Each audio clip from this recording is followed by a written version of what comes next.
So in this Expedia tutorial video, I am going to be showing you guys how to search for motels on the Expedia application. So the first thing you have to do is open up the Expedia app. Once that is done, either go to the bottom left and press on home, or beside that press on search, whatever works, doesn't really matter. Then go to the top left and press on stays. Now select the location. I'll just go ahead and press on New York for this demonstration. Then go to the bottom and press on search.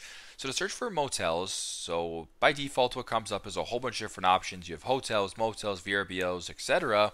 What you can actually do is go to where it says popular, price, guest rating, etc. Press on the far left here where it says sort and filter, then scroll down. Keep scrolling down until you get past amenities. If you keep going to the bottom, it says property type.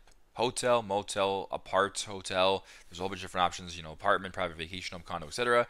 We're looking for motels here, so press on motel just like that, then press on done at the bottom.